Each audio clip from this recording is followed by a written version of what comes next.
আল্লাহ নবী ওই দিনে আম্মা জান হযরত আয়েশাকে ডেকে বললেন, ও বিবি আয়েশা, আমি আল্লাহ নবী মারা যাব, মরে যাব, মারা যাব, মরে যাব। আখিরি বিদায়, শেষ বিদায় নিয়ে কবরে চলে যাব। আমাদের আম্মা জান হযরত আয়েশা সিদ্দিকা রাদিয়াল্লাহু আনহা আল্লাহ নবীকে ডেকে বললেন, ইয়া রাসূলুল্লাহ, হুজুর আপনি যখন একটা বাচ্চা বান্দিয়া আয়েশা বলে ডাকলেন, আমি আয়েশা আপনার মুখ নিঃসৃত বাণী শুনে, আপনার শ্রুতি মধুর আওয়াজ শুনে আমি আয়েশা আমার অন্তরে জ্বালা যন্ত্রণা আল্লাহ পাক মুহূর্তের ভিতরে যেন নিবারণ করে দেয়। জোরে হবে না?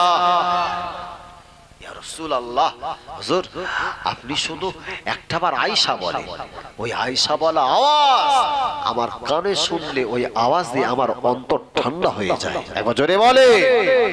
বিশ্ব নবী আর যার সম্পর্কে বলা হচ্ছেন, ইনি হচ্ছেন নবীর সহধর্মিণী আমাদের আম্মা জান। নবীর সঙ্গে যার সাংসারিক জীবন সুখময় হয়েছিল। আল্লাহ রাসূল নারীদেরকে ইজ্জত, সম্মান, ভালোবাসা কত সুন্দর পৃথিবীর মুখে দৃষ্টান্ত উপস্থাপন করলেন।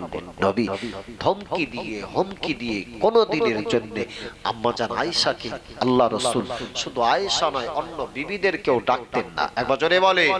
আম্মাজান আয়েশা তিনি বিবরণ দিয়েছেন, আমি অল্প বয়সে প্রিয় নবীর তত্ত্বাবধানে আসবার কারণে আমি যদি কোনো দিনের জন্য কোনো ত্রুটি করেও ফেলি, আল্লাহ রাসূল কোনো দিনের জন্য আমাকে একটা ধমকি বন্ধ দেন।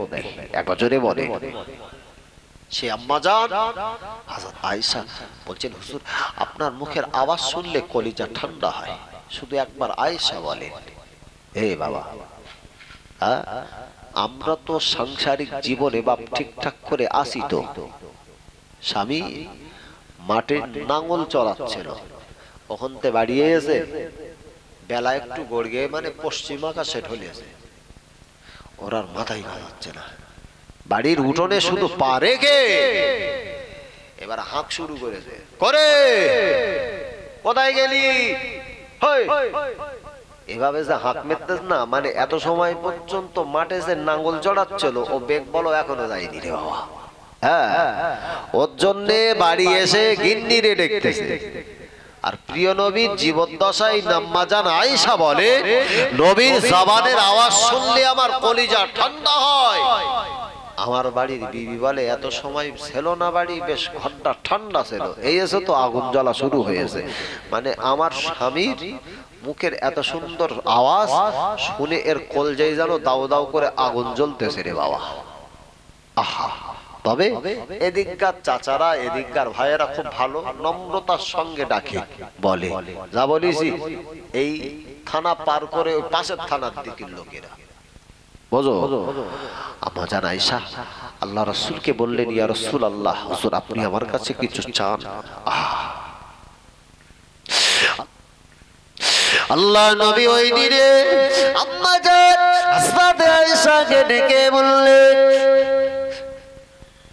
ও বিবি আয়েশা, আমি আল্লাহ নবী মারা যাব, মরে যাব, মারা যাব, মরে যাব। আখিরি বিদায়, শেষ বিদায় নিয়ে কবরে চলে যাব। আমি নবী হাতে করে একটা মসজিদ বানিয়েছিলাম, ওই মসজিদটা নাম মসজিদুন নববী। আমি নবী হিজরত করার পরে এই মসজিদের সঙ্গে আমার জীবনটা যেন টেনে থাকতো। আমি আল্লাহ নবী অন্যত্র যদি কোথাও দাফন করা হয়, আমি নবী মসজিদুন নববী শরীফের সংস্পর্শে থাকবো না। মসজিদুন নববীর আওয়াজ আমার মাজার পর্যন্ত নাও যেতে পারে।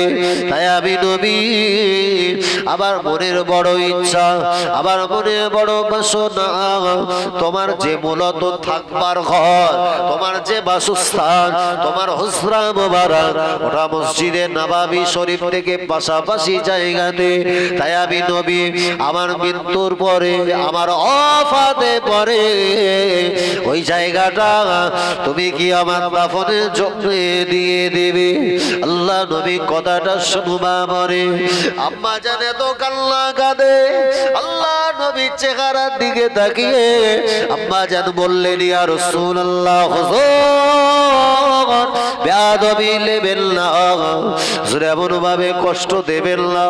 আমি আয়েশা আপনাকে জানিয়ে দিলাম, আপনি আয়েশার ঘরেতে জীবনের মতো ঘুমাবে। আমি আয়েশা আমার জীবনের ঘর শুধু নয়, আপনার যদি একটা বাচ্চা বান দিয়ে চাইতেন, আয়েশার কলিজাটাকে ফেড়ে দিয়ে এই কলিজাটা আপনার হাতেতে তুলে দেব।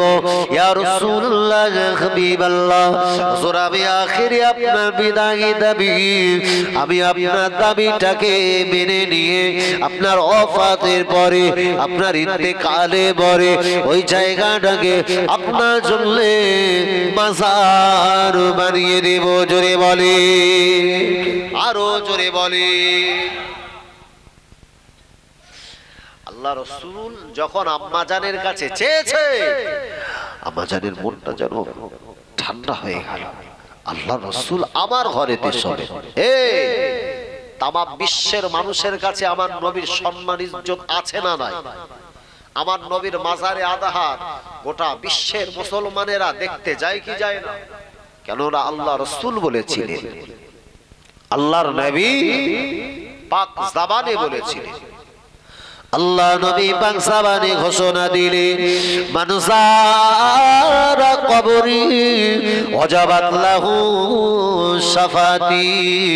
আল্লাহ নবী ঘোষণা দিলেন, আমার ইন্তেকালের পরে, আমার ওফাতের পরে যে আমার মাজার দেখলো, ওই মানুষটার জন্য কিয়ামতের দিন সুপারিশ করাটা আমি নবী আমার জন্য ওয়াজিব হয়ে যায়। আল্লাহ নবী অপর হাদিসে বলেছে, আল্লাহ নবীর পাক জবানে উল্লেখ করেছে, মান যারা কবরি বাদা ওয়াফাতি ফাকান্নামা যারানি ফি হায়াতি। আল্লাহ নবী বললেন, ও আমার সাহাবীরা, আমি আল্লাহ নবী ঘোষণা দিলাম, আমি আল্লাহ নবী বলে দিলাম, আমার ইন্তেকালে পরে, আমার ওফাতের পরে আমার মাজারে আদোহা যারা জিয়ারত করবে, ওই মানুষটা যেন আমি নবী আমার জীবিত হালাতে আমার সঙ্গে ওই মানুষটা যেন দিদার হয়ে গেল। আম্মা জান আয়েশা বললেন, ইয়া রাসূলুল্লাহ, আপনার ওফাত হয়ে যাবে, আপনার মাজার দেখার জন্য মুসলমানেরা পাগলের মতো ছুটবে। ওরা কোথাও কার কোনো জায়গা যদি মদিনার কোনো জায়গাও যদি না চিনতে পারে, আমার নবীর মাজার গোটা উম্মতে মুহাম্মাদীর কলিজাতে যেন লেখা থাকবে। আমি আয়েশা আপনার যদি মাজারে চললে, আমার যদি হুজরাটা দান করে দে, গোটা বিশ্বের মুসলমানেরা জানতে পারবে আম্মা জান আয়েশার ঘর এটা হলো আমার নবীর মাজার। জোরে বলে, তাম বিশ্বের উম্মতে মুহাম্মাদীরা ওরা আমার সম্পর্কে ওরা সহজে বুঝতে পারবে। আল্লাহ নবী বললেন, ও বিবি আয়েশা, আমি আল্লাহ নবী আমি ওই ঘরেতে যদি থাকি, তুমি যদি ওই ঘরেতে থাকো, তোমার কি ভয় হবে না? তোমার কি কষ্ট হবে না? না ইয়া রাসূলুল্লাহ, আপনি যদি কবরবাসী হয়ে যান, আপনার ওফাত হয়ে যাবে, কবরের ভিতরে চলে যাবে,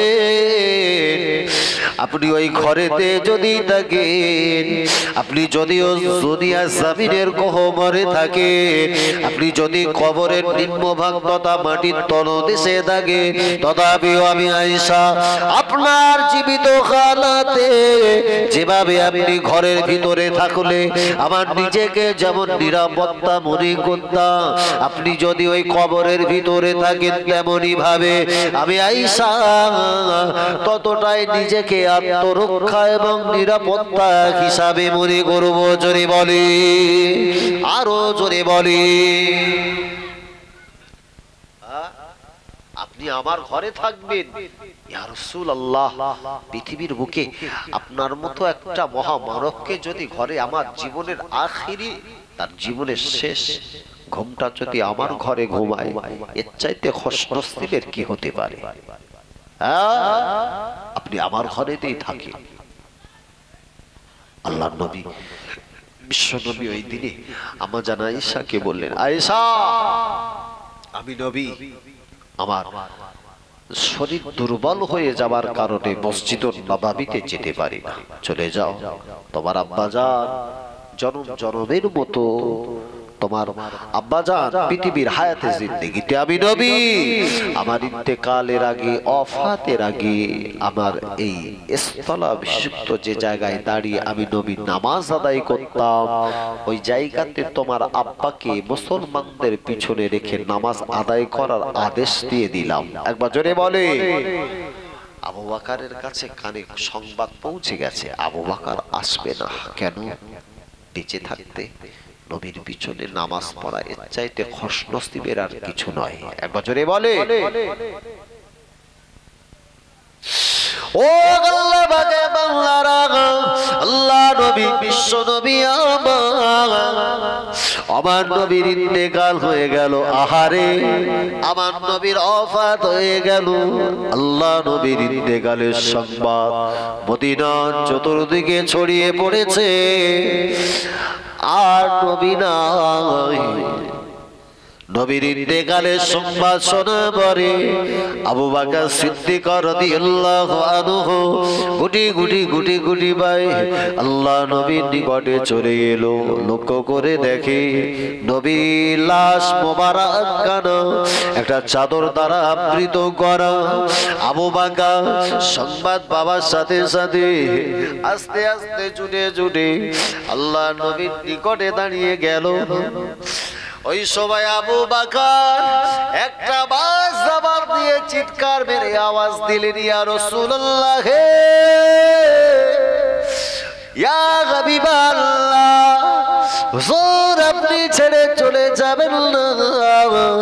হুজুর আপনার জিন্দেগিতে আমি আবু বকর আপনাকে ভালোবাসি, আপনাকে এতটা মোহাম্মত করি। হুজুর আপনার যদি ওফাত হয়ে যায়, আপনার যদি ইন্তেকাল হয়ে যায়, আমি আবু বকর সহ্য করতে পারবো না। আবু বকর এত কান্না কাঁদে। নবী সাহাবীরা আবু বকরকে সান্ত্বনা দিয়ে সবাই যে যার মতো ঘরেতে নিয়ে গেল। ইসলাম জাহানের দ্বিতীয় খলিফা ওমরের হযরত ওমরও কাঁদে। এক পর্যায়ে লক্ষ্য করে দেখা যায় টোটাল মদিনা জমিনে, গোটা মদিনা জমিনে যেন একটা মৃদু কান্নার হাহাকার শুরু হয়ে গেছে।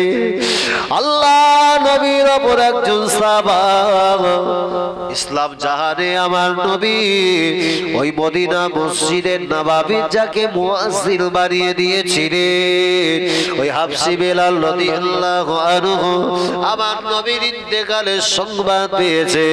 আল্লাহ নবীর ইন্তেকালের সংবাদ পেয়ে হাবশী বেলাল ছুটে ছুটে ছুটে ছুটে ছুটে ছুটে আল্লাহ নবীর নিকটে চলে গেল। আল্লাহ নবীর ওই অবস্থা দেখে, আমার নবীর চাদর দ্বারা আবৃত দেখে হযরতে বেলাল হাউ হাউ করে কাঁদতে লেগেছে।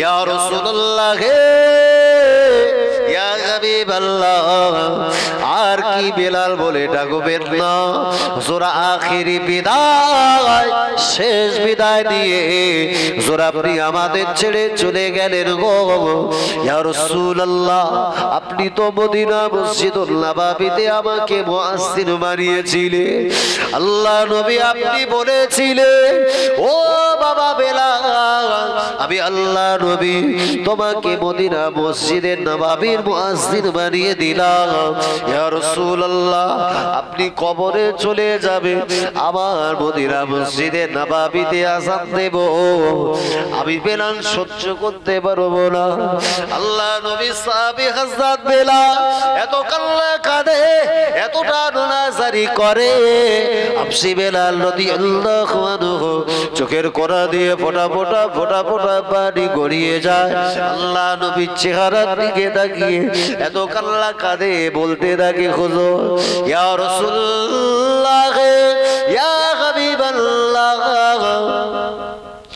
আমার একটা আবার চেহারার দিকে তাকান ইয়া রাসূলুল্লাহ যারা আপনার ইসলাম ধর্ম গ্রহণ করার কারণে নিষ্ঠুর বাইগা এত জুলুম করলো এতটা অত্যাচার আমার উপরে করেছে আমি বেলাল আমার দেহের উপরে চাবুক চালিয়ে দিয়েছে টোটাল দেহটা দোড়া কাটা দোড়া কাটা দোড়া কাটা দাগ টোটাল দেহতে কোনো জায়গাতে আর বাদ রাখে না দেহের কোনো মসৃণতা ভাব রাখে না আমি বেলাল যখন ওরা আমাকে জব্দ করতে পারে না ওরা খানা বন্ধ করে দিল ওরা পিনা বন্ধ করে দিল ওদের কাছে পানি চাইলাম ওরা শর্ত চাপিয়ে দিল কলেমা ছেড়ে দিলে তবেই পানি দেবে আমি বেলাল পরিষ্কার জানিয়ে দিয়েছিলাম আমার জীবনটাকে উৎসর্গ করতে পারি জীবনটাকে কুরবান করতে পারি তথাপিও আমার ইসলাম ধর্মটাকে কোনোভাবে ত্যাগ করব না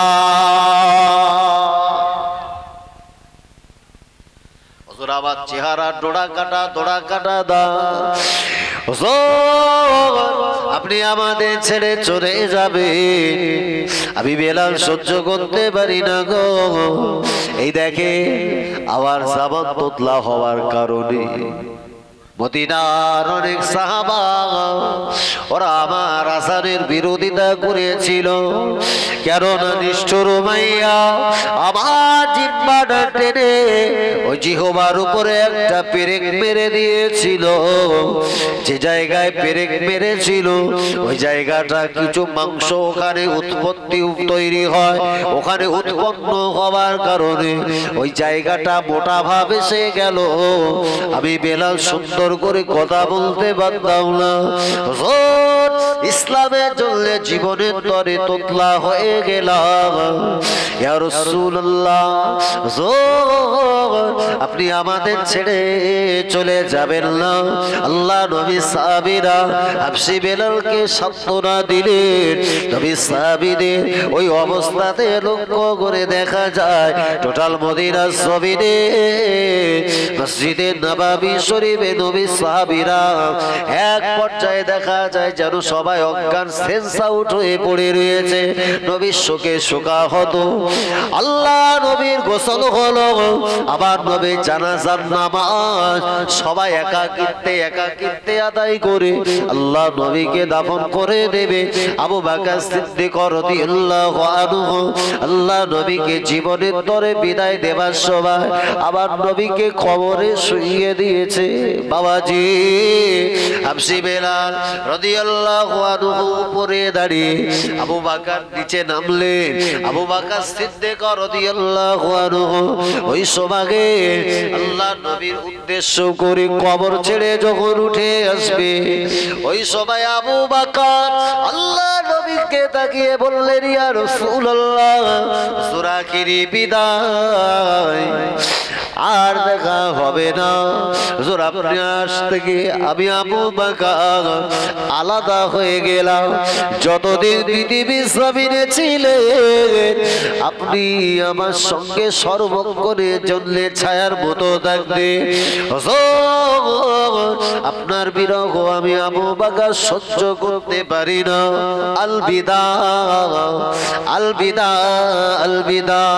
আবু বকর কাঁদতে কাঁদতে নবী সাহাবীরা আবু বকরকে সান্ত্বনা দিয়ে লক্ষ্য করে দেখা যায় আবু বকর সিদ্দিক রাদিয়াল্লাহু আনহু নবী সাহাবীরা আবার নবীকে কবরস্থ করলেন।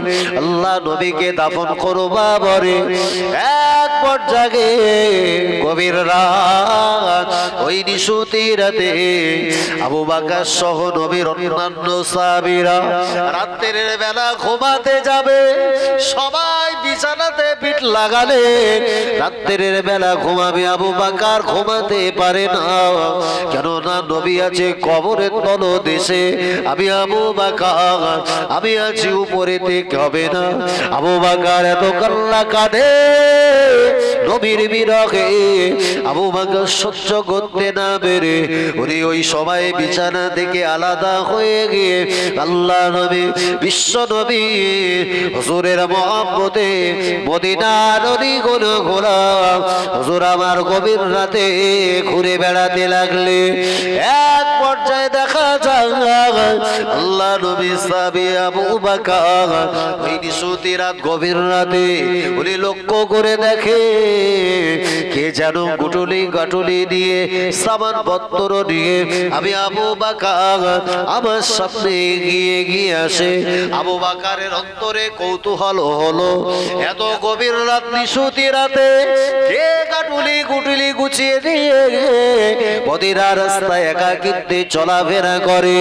আবু বকর আস্তে আস্তে আরো তার সামনে এগিয়ে গেল, লক্ষ্য করে দেখে এটা অন্য কেউ নয়, এটা নবীর ওই সাহাবা আল্লাহ নবী বিশ্ব নবী মদিনা মসজিদুন নববীতে যাকে মুয়াজ্জিন বানিয়ে দিয়েছিলেন আল্লাহ নবী সাহাবা হযরত আবু বকর রাদিয়াল্লাহু আনহু গভীর রাতে হাবশী বেলালকে দেখবে। ওই সময় বেলালকে ডেকে বলেছিলে, ও ভাই বেলাল কোথায় চলেছেন গো ভাই, কোথায় যাবেন গো ভাই?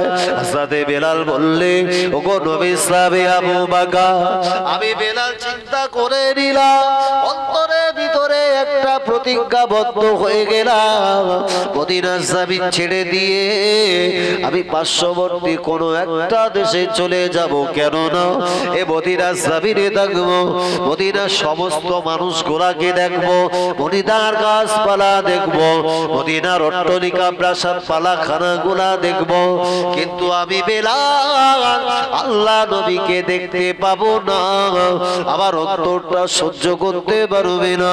আল্লাহ নবী কবরে ভিতরে থাকবে, আমি বেলাল সহ্য করতে পারবো না। এ কারণে মদিনা জমিন ছেড়ে দিয়ে অন্যত্র কোথাও চলে যাবার মনস্থ করলাম।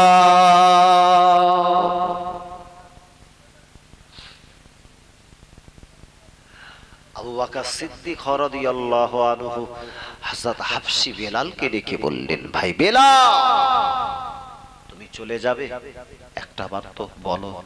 প্রিয় নবী তোমাকে তো ভালোবেসে মদিনার মসজিদের মুয়াজ্জিনের দায়িত্ব দিয়েছিলে, এ বাবা চলে গেলে মদিনা মসজিদের নববীতে আযান দেবে কে? নবী সাহাবী হাবশী বেলাল বললেন, মসজিদের নববীতে আযান দেওয়া কালীন আমার চিরাচরিত অভ্যাস ছিল, আমি যখন ওই আযানে বিশ্ব নবীর নামখানা নিতাম, আশহাদু আন্না মুহাম্মাদার রাসূলুল্লাহ সাল্লাল্লাহু আলাইহি ওয়াসাল্লাম, নবীর নাম নেওয়ার সাথে সাথে নবীর দিকে আমার চোখটা পড়ে যেত। আমার নবী মিম্বারে থাকতেন, নবীর নাম নিলে আমার অন্তর ঠান্ডা হয়ে যেত। আমি বেলাল মসজিদের নববীতে আযান দেব, আমার নবী দেখতে পাবো না, বেলাল সহ্য করতে পারবে না। আমাকে ছেড়ে দাও, কোথায়? আমি অন্যত্র কোনো দেশে চলে যাব।